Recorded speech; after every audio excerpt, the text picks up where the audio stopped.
Bienvenidos y bienvenidas a otra entrega de la Acera de Enfrente.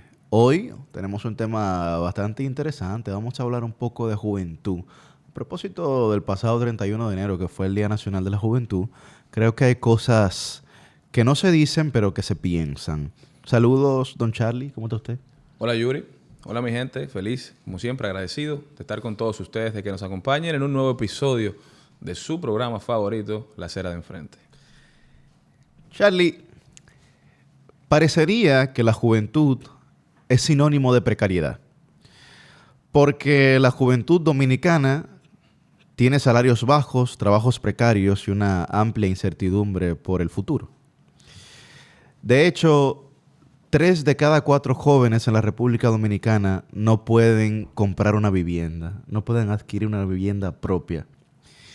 Más de 600,000 jóvenes en nuestro país son ninis, eso quiere decir que ni estudian ni trabajan y por lo tanto muchos de ellos se dedican a delinquir, porque la mayoría de los delincuentes, sus edades oscilan entre los 16 a 24 años. Esa es la edad más letal. Y se ve reflejado en una falta de oportunidades, además el ocio Así que es. impera en nuestras comunidades. Yo siempre he dicho que uno de los sinónimos de ocio, aunque no lo reconozca la Real Academia de la Lengua Española, es delincuencia.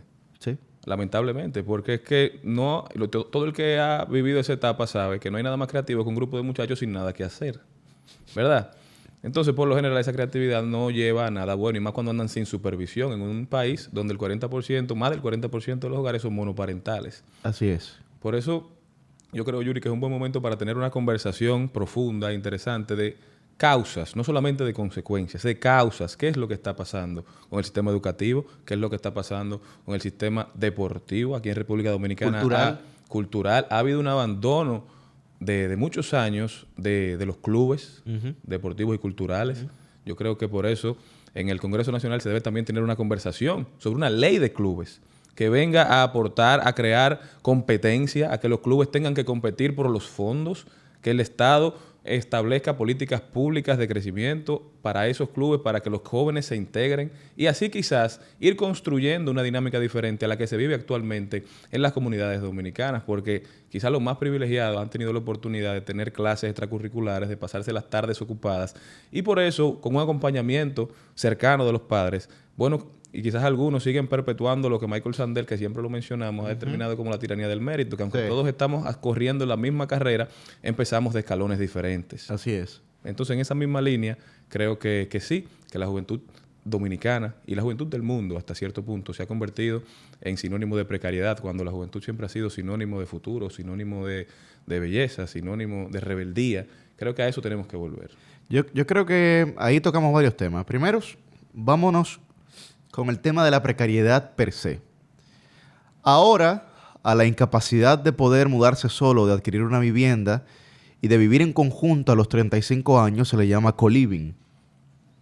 A la incapacidad de usted poder abrir su propia oficina o poder adquirir un local comercial para poder desarrollar su emprendimiento, su negocio, su oficio, se le llama coworking. Y yo creo que la semántica tiene algo muy importante, y perdón que te interrumpa nueva vez, porque así como tú dices, a una situación se le llama de otra forma, le cambiamos el nombre, o el mundo le ha cambiado el nombre. Algo que era negativo ahora se ha convertido en algo positivo, incluso en algo atractivo, algo que llama la atención. Supuestamente. Pero antes de que entremos en eso, Yuri, yo quiero que analicemos cómo, volviendo a la semántica, la imposibilidad de mudarse solo se ha convertido en un discurso que se ha construido en esta generación de no es que yo no puedo, o no es solo que no puedo, es que no quiero. Bueno, eso es otra parte realmente. Lo que pasa es que para atrás ni para coger impulso. Si tú estás acostumbrado a vivir, digamos, en un cierto estatus, no estoy diciendo que sea la mayor comodidad posible. Estoy diciendo que tú vives, digamos, de manera tranquila en la casa de tus padres. No, sencillo, tú no pagas, tú vives en el hotel. Tú no vas a salir de allá a coger lucha. El hotel puede ser 4 estrellas, 3 estrellas, 2 estrellas, el hotel puede ser 5 estrellas, pero el hotel, tú tienes tu necesidad básica cubierta, tú tienes cama, tú tienes las 3 comidas, tu mamá te levanta en la mañana para irte a la escuela o para irte ¿Tú vas a salir de allá a coger lucha? ¿Entiendes? ¿Por qué? No hay necesidad. No tiene y más cuando tú sentido. no tienes la oportunidad y cuando tú no has construido la solidez económica suficiente para seguir manteniendo ese estilo de vida. Creo que alrededor de eso se ha construido una dinámica. Antes a la gente le daba vergüenza decir después de cierta edad que vivía con sus padres. Sí. Eso era un pecado capital. Quizá no tanto la sociedad dominicana. Llegar a los 30 años viviendo con tus padres era un fracaso. No conseguía novia, no había forma de que una mujer te hiciera caso. Pero ahora todo eso se ha normalizado mucho más. Y te voy a decir una cosa, Yuri. ¿Hasta qué punto eso es malo y hasta qué punto es bueno? Creo que es digno de análisis, porque nuestros padres se casaron jóvenes relativamente. Muy jóvenes, o para nosotros soy muy jóvenes, para ellos al tiempo, porque sus padres ya a los 14, 15, 16 ya estaban asumiendo compromisos. Bueno, mi mamá, por ejemplo, se casó a los 21 años. Yo, a los 21 años, todavía estaba en la universidad, estaba terminando la universidad. No me sentía preparado ni siquiera para vivir fuera del país, mucho menos para casarme. Entonces, va cambiando, se van postergando los compromisos a medida que la vida se va acomodando, a medida que tú te vas construyendo esta idea de metas y a medida que también van cambiando los paradigmas sociales. Hoy hay muchas personas que no quieren tener hijos, Yuri. Así es. Que quieren que su dinero se utilice en viajes, en experiencias. En experiencias. No en pagar una casa, no en hacer una familia a una edad que ellos entienden que todavía no es el tiempo. Pero, ¿cómo se refleja eso entonces en la posteridad? Claro, pero ahí pasamos al siguiente tema, que es que tú dices, bueno, ¿qué tan bueno o qué tan malo es que ese tipo de cosas ocurran o que aún permanezcan, verdad? Pero cuando tú ves las sociedades del bienestar, sobre todo en Europa, tú estás viendo jóvenes que a la edad de 22, 23 años ya se van de su casa porque tienen la posibilidad económica de así hacerlo. Entonces, cuando tú entiendes que tienes la oportunidad o la posibilidad de hacerlo, ahí sí yo te puedo decir, bueno, la decisión es de cada quien, es autodeterminación. Ahora, cuando tú no tienes la posibilidad de tomar una de las dos decisiones, tú lo que te estás viendo es condicionado a una realidad de la cual tú, aunque quisieras, que tal vez no quieres, pero aunque quisieras, no pudieras salir, ¿no? Y esa sí es la situación, digamos, de la juventud de la República Dominicana. Pero y hasta cierto punto siempre se ha dado en sociedades más avanzadas el tema del co-living. Sí. Se mudaban juntos en la universidad, los compartían roomies, dormitorios y bueno, cuando salían no era tan raro que siguieran compartiendo casas, habitaciones, que alquilaban habitaciones en común en un grupo de personas. Aquí en República Dominicana creo que es una importación relativamente nueva. Es muy raro que ocurra. Y no todo el mundo está dispuesto a hacerlo. Pero ¿es malo o es bueno el co-living? Bueno, tienes que analizar a largo plazo el impacto que hará en la sociedad eso. Cómo los hábitos de consumo cambiantes van a impactar un crecimiento establecido que está acostumbrado la República Dominicana, por lo menos en el sector construcción, de cómo me adapto al mercado ahora que nadie quiere mudarse solo. Aunque las inversiones siguen aumentando, aumentan las inversiones no solamente de primera vivienda, están aumentando las inversiones de segunda vivienda, Así de es. viviendas para negocio. Ajá. ¿Cómo estos jóvenes pueden tener acceso a financiamiento sin una cultura, con una relación de amor y odio con los bancos? ¿Por qué? Porque han visto que los padres han pasado mucho trabajo. Han visto que los padres han tenido relaciones en las cuales los bancos se benefician de ellos, relaciones, digamos, no sinalagmáticas, sino de adhesión, con contratos de adhesión que le dan mucho más beneficio a las entidades financieras que a los padres. Entonces, no quieren tener ni siquiera tarjeta de crédito. ¿Qué se está construyendo? ¿Qué sociedad estamos construyendo? ¿Y cómo vamos a lidiar con las consecuencias de esa sociedad? Precisamente cuando tú hablas de esa sociedad de consumo, precisamente el término de coworking o co-living, que tú hablabas de la semántica, se le ha llamado de esa manera a la manifestación de la precariedad. Porque la manifestación de la ausencia de poder adquisitivo, como tú muy bien señalas, dentro de una sociedad de consumo y de una sociedad capitalista, necesitaba enseñar eso como algo positivo, no como algo negativo. Porque eso es una oportunidad también para los grandes inversores. Porque el que genera un coworking o un espacio de coworking que lo rentabiliza, lo que se está haciendo es mucho más rico. Y repartiendo los costos entre todos, pero al final asumiendo una renta. Es que su margen es limpio. Y no por satanizarlo, ni siquiera así, no porque al final la gente a veces entiende que cuando uno dice algo, una condición negativa de una situación o de un negocio, tú lo estás acabando. Y no realmente, no estamos hablando mal, estamos simplemente desarrollando qué es lo que implica este modelo de negocio. Antes el sueño de cada emprendedor o de cada comerciante era tener su propio negocio, tener su oficina, tener su espacio propio. Eso también te daba cierto estatus. Ahora, todo lo contrario. Ya la gente se ha dado cuenta que, bueno, desde un coworking yo puedo hacer perfectamente lo que hago. Y ahora también tú sabes, Yuri, que se utiliza mucho el término networking. Sí, pero eso... No solamente estamos solos nosotros, sino que tenemos otras empresas a nuestro alrededor que pueden darnos negocios. todo eso está bien. Todo Sí, eso incluso, sí.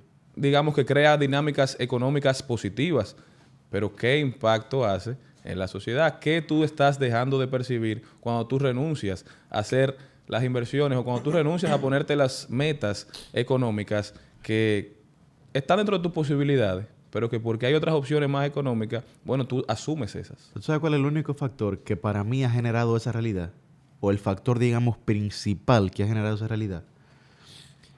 Cuando inició Uber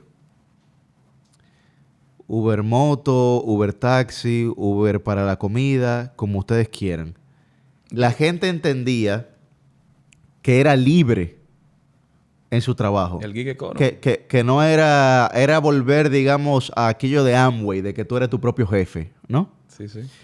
Pero luego, las Cortes Supremas, sobre todo de Europa, comenzaron a vivir casos que les eran sometidos por trabajadores de estas compañías de supuesta economía colaborativa.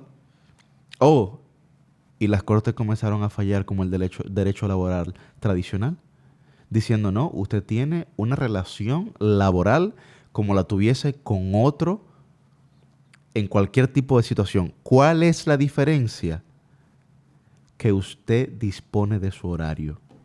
Tan simple como eso. Que no tiene que hacer un 8 a 5, que es mucho a lo que los jóvenes le andan corriendo, al famoso 8 a 5. Sí, sí, porque se ha satanizado el 8 Porque a se ha 5. satanizado el 8 a 5. Yo siempre dije que no, que el problema no era ser empleado, sino de quién tú eras empleado. Porque hay mucha gente que le ha ido muy bien siendo empleado Sí, de las así es. personas correctas, estando en ambientes laborales que le han permitido crecimiento. Hay otros que no tanto. Yo creo que era el compañero Guarocuya Félix, que hace una diferencia entre que República Dominicana, él decía, se habla mucho de informalidad y de formalidad cuando estamos hablando del mercado laboral. Pero que más que informalidad y formalidad, debemos hablar de empleos de calidad y empleos de baja calidad. Porque al Así final eso es lo que se trata. Aquí se producen muchos empleos, pero no son empleos de calidad, no son empleos que permiten una vida digna, que no son empleos que te permiten mudarte solo, no son empleos que te permiten un crecimiento para tú cubrir tus gastos y mantener dignamente a tu familia. Entonces, al final yo creo que esa es la conversación que tenemos que empezar a tener. ¿Qué empleos o qué oportunidades estamos construyendo como sociedad y por qué no están permitiendo que nuestros jóvenes se desarrollen de manera digna?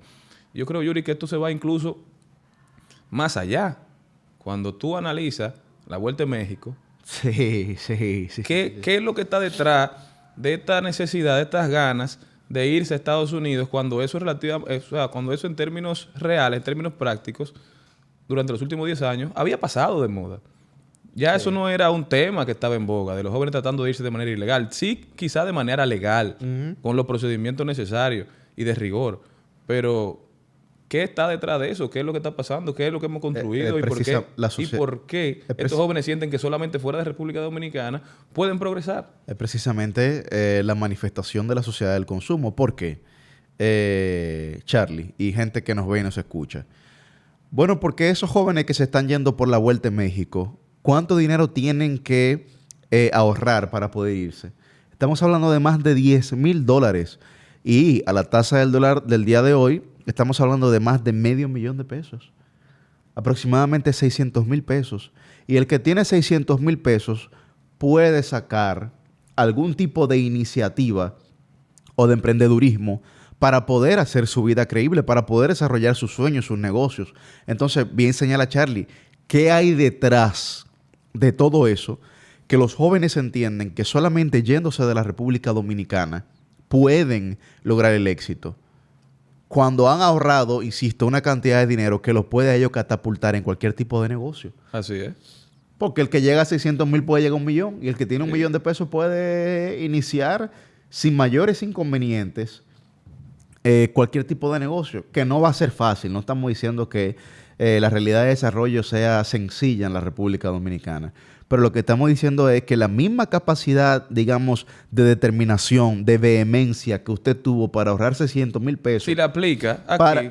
Para irse a recorrer un desierto, para enfrentarse a cualquier tipo de adversidades. Hemos escuchado la cantidad de gente que ha dicho que la han violado, que la han utilizado, digamos, de mula para temas de droga, etcétera. Sí, realidades que parten el alma. Correcto. Pero que han podido llegar. Si esa misma determinación que aplican para ahorrar ese dinero e irse a una travesía que no le genera ningún tipo de certidumbre, la aplicaran aquí. Pero tú sabes qué es lo que pasa, Charlie. Que ellos tienen una concepción y una percepción de que en ese país hay oportunidades y aquí no. Así es. Históricamente, Esa es la diferencia. La diferencia es partir de una mística, de un concepto abstracto que te está diciendo a ti, en los Estados Unidos hay oportunidades y en mi país no hay.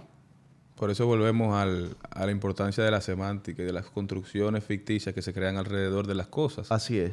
Cuando uno analiza lo que está pasando, y tú tienes que venir a verlo aquí en un contexto de que República Dominicana tiene años creciendo económicamente, pero lamentablemente crecimiento no es sinónimo de desarrollo. Así es. Ni crecimiento es sinónimo de felicidad. Por eso incluso tú ves como muchos países ya no están utilizando el PIB per cápita para medir el crecimiento y para medir la calidad de vida. Los índices de felicidad, así es. La calidad de vida de su gente. ¿Por qué? Bueno, por lo que Joseph Stiglitz, Premio Nobel de Economía, ha denominado el precio de la desigualdad.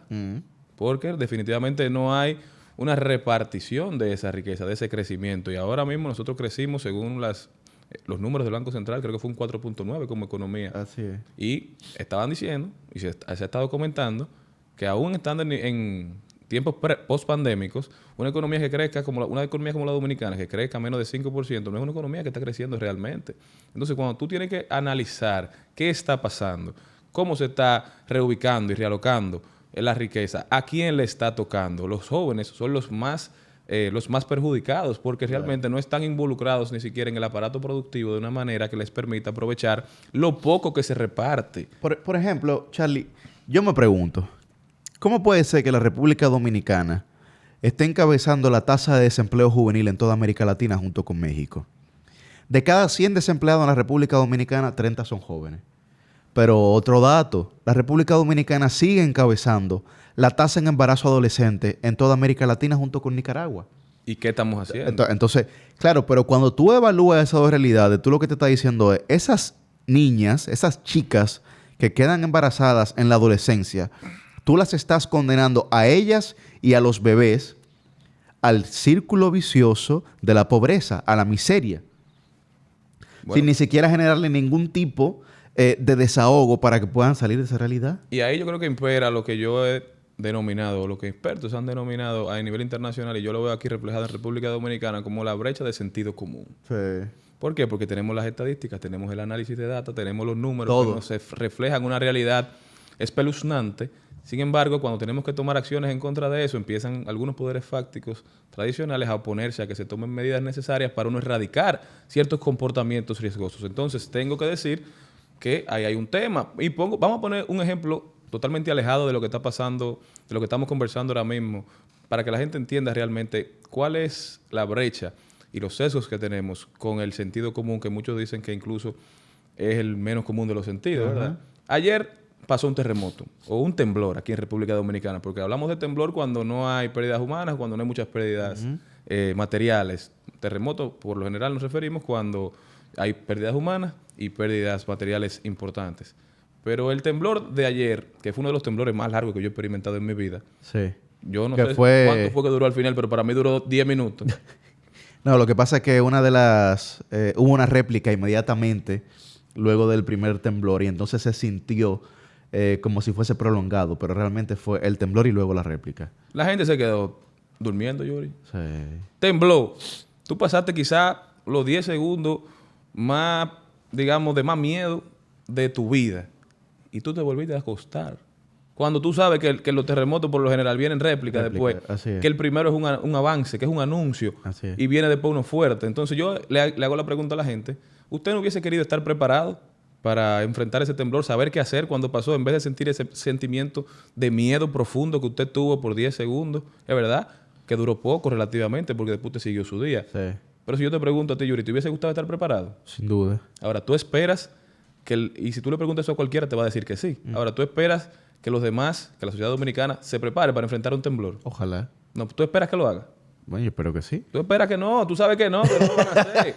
¿Y por qué? Porque es un tema cultural, es un tema de que la gente ni siquiera dice que se prepara para los terremotos porque le da vergüenza, porque la gente le dice, tú estás mandando un kit para terremoto, pero si esto tiembla no te va a dar tiempo ni a salir. Así y es. no es cierto. Hay muchísimas personas que se han salvado por estar debidamente preparados, porque no siempre se derrumban los edificios. Ajá. Puede ser que se corte Ajá. la electricidad, puede ser que se corten los servicios, puede ser que no haya acceso al internet, al teléfono, y que usted tenga que tener ahí a disponibilidad ciertas cosas que le permitan subsistir, porque usted se quede en un lugar. Entonces, yo lo que le hago la recomendación a la gente, como a usted le gustaría estar preparado, le gustaría que los demás estén preparados y que nosotros como sociedad asumamos las situaciones que nos preocupan, que tengamos sentido común, aunque le estamos hablando de la misma sociedad que tenía autoservicio de bebida alcohólica en el país donde más personas mueren por accidentes de tránsito per cápita, cuando tú no lo analizas con todos los países del mundo, ¿verdad? Y si nada con el que más, con uno de los que más. Así es. Vamos a hacer el trabajo de enfrentar los problemas que sabemos que pueden venir, de estar preparados, porque eso es lo que nos afecta, yo creo, en muchos aspectos de nuestra vida, que sabemos que viene un problema, que sabemos que vamos a enfrentar una situación, sin embargo, no nos enfrentamos y preferimos dejarlo para el último momento y bueno, cuando llegue resolvemos. Pero es increíble cómo estamos hablando de nuestra sociedad, cómo esta sociedad, la sociedad dominicana, vive bajo ese tipo de conductas que tú muy bien señalas. Pero es la misma sociedad que coge un vuelo en los Estados Unidos, es otra persona completamente distinta. Así es. Completamente distinta. Por la línea. Completamente. Entonces, yo creo que nosotros tenemos desafíos amplios en la materia de juventud, que la verdad no hemos visto lineamientos claros por parte del Ejecutivo en torno a lo que se debería de hacer. Simplemente se ha seguido con una especie de inercia que puede significar algo, digamos, de estabilidad para nosotros como sociedad, pero realmente no nos va a llevar donde nosotros queremos llegar. Sí, quedó bonito el Premio de la Juventud, Premio Nacional de la Juventud. Quedó muy bonito, sí. Ahora, ¿qué sale de ahí? Quedó muy bonito. Bien, como ¿verdad? siempre queda Sí, bonito. sí, pero creo que hay que hacer un poquito más como Porque, sociedad. por ejemplo, para nosotros ir finalizando, tú mencionabas desde el inicio, Charlie, el tema de la educación y la cultura y del deporte. Esos tres ejes, ¿verdad? Cuando nosotros vemos a los niños que en las escuelas, nosotros tal vez que en nuestras escuelas y nuestros colegios, nos dedicamos a materias o actividades extracurriculares, deportivas en su mayoría, o de idiomas, aquellos jóvenes que en las escuelas son deportistas, son artistas, son pintores, o son del arte de lengua y se dedican con disciplina, regularmente son gente disciplinada en toda su vida. Así es. Las mismas... Son gente disciplinada en toda su vida porque son las habilidades blandas, las herramientas que se generan a partir de esas actividades que les sirven para poder desarrollar su vida. Yo siempre hablo mucho del deporte, ¿verdad? De practicar algún deporte, porque yo creo en esa misma línea que las mismas actividades que te permiten ser exitoso en el campo, en el play, en el estadio, son las mismas actividades que te permiten desarrollarte como un ser humano de bien. Porque haciendo deporte tú aprendes a ganar, pero también aprendes a perder. Así es. Aprendes a trabajar en equipo. En equipo. Aprendes la necesidad de los demás. Aprendes a liderar. Solo, aprendes a liderar, pero también aprendes a seguir. Así es. Aprendes muchísimas cosas que te permiten ser exitoso fuera del campo de juego cuando tú lo aplicas a la vida. Además, aprendes que hay un nivel de jerarquía. Tú aprendes que tú tienes que seguir las reglas. Así es. Y eso es esencial para que una sociedad se desarrolle de manera positiva. Pero yo siento que hay una ausencia profunda en materia de cultura ahora mismo en la República Dominicana. Así es. Estoy 100% de acuerdo. Una ausencia con profunda. honrosas excepciones. Y Que además, lamentablemente son excepciones. Y además, creo que también hay una profunda ausencia del tema del deporte. Nosotros históricamente nos hemos dedicado al tema del deporte en la competición de élite. Y luego, paulatinamente, se fue introduciendo los campeonatos deportivos escolares, luego los Juegos Nacionales Escolares, etc. Todo eso se ha perdido. Así es. Y en el tema cultural no hay ningún tipo de responsabilidad en torno a la crianza de los niños. Entonces, ¿cuál va a ser la realidad de esos jóvenes? Por eso cuando uno habla de la falta de ejecución presupuestaria en algunos aspectos y en algunos sectores que son esenciales para el desarrollo, incluyendo el deporte, incluyendo el mantenimiento de las infraestructuras deportivas, tú tienes que analizar no como que ese dinero te sobró, no, porque es que ese dinero era necesario. Así Y es. cada día que tú no lo gastas, cada día que pasa, entonces esas obras están más deterioradas. Entonces hay menos personas practicando, hay menos personas utilizándolas, hay menos jóvenes alrededor de esas obras. Entonces no solamente es el costo económico que va a conllevar de readecuar esas estructuras viales, o sea, esas estructuras deportivas, es también el costo social de cada vez más jóvenes alejándose de las canchas, alejándose de los polideportivos, porque no están en condiciones aptas, no hay profesores para que le den clases. Pero Y eso se paga. pero lo olímpico, pero tú estás viendo cómo está la pista de corredor olímpico. Yo creo vi Que es una locura. Han hecho hasta los reportajes. Que es una locura. O sea, el caucho, la goma para que la gente pueda correr ahí, está totalmente estropeada. Y es por falta de doliente, Yuri, pero no solamente del Estado, porque en Vallaguana, la pista de atletismo y el campo de fútbol se mantiene impecable, pero porque hay un señor que se llama Isaac Ogando, mi niño, cariñosamente, que se encarga de que se respete la infraestructura, de que se hagan las inversiones necesarias. Por eso Vallaguana se ha convertido en la cuna del movimiento deportivo de este país. Por eso Monteplata es la provincia olímpica, porque es la provincia que más medallas tiene. Así Pero es porque hay un movimiento deportivo y cultural que está 100% arriba de su infraestructura y que ha permitido que ese entorno se desarrolle de manera positiva, porque tú no puedes practicar atletismo sin una pista de atletismo. Pues entonces ahí está la importancia no solamente, como tú muy bien señalas, del capital económico, sino del capital social. Así es. Y si no se genera algún tipo de conciencia en torno a esa realidad, entonces yo creo que en nuestro país va a ser muy difícil poder lograr lo que nos pongamos como meta, sobre todo en un país que es mayoritariamente joven, que en el 2024 va a tener 800,000 nuevos votantes, que es más del 10%. Atentos y activos, aunque para muchos no. Sí, que es más del 10% de los electores. Y no solamente eso, estamos ante la generación que no admite ningún tipo de discriminación en ningún tipo de materia.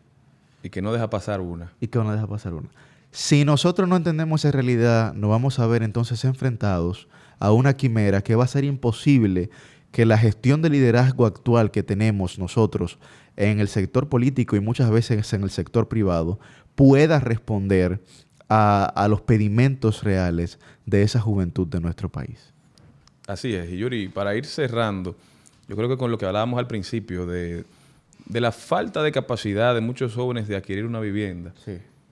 uno tiene que analizar también el esquema impositivo que se vive en República Dominicana, porque yo creo que el esquema impositivo dicta perfectamente o es un mapa claro de quién tiene el poder en una sociedad. Ajá. Entonces yo creo que desde la administración debemos darle un poco de poder o más poder a la juventud dominicana en términos impositivos, hacer algunas exenciones que le permitan a ellos tener acceso a necesidades básicas. Generar incentivos. Porque al final, por los impuestos, tú incentivas o el crecimiento o el decrecimiento de un sector o de una parte de la población. Entonces, lo hacemos con muchísimos otros sectores que también son necesarios, no vamos a decir que no. Pero la juventud necesita incentivos para invertir, necesita incentivos para crecer económicamente y para creer también que aquí en República Dominicana se puede echar el pleito y que no todo está en contra de ti, sino todo lo contrario. No será un proceso de la noche a la mañana, pero es un proceso que tenemos que llevar a cabo. Bueno, ahí está. Yo creo que Charlie ha dicho de forma leccionadora lo que No te burles. la mayoría... No, yo creo que la mayoría de lo que la mayoría de nosotros pensamos, pero muchas veces no decimos. Y yo creo que la República Dominicana debe de abocarse a un gran pacto social en favor de la juventud. Si los políticos no comienzan a gobernar el futuro, será muy difícil que la República Dominicana pueda alcanzar las metas que se proponga.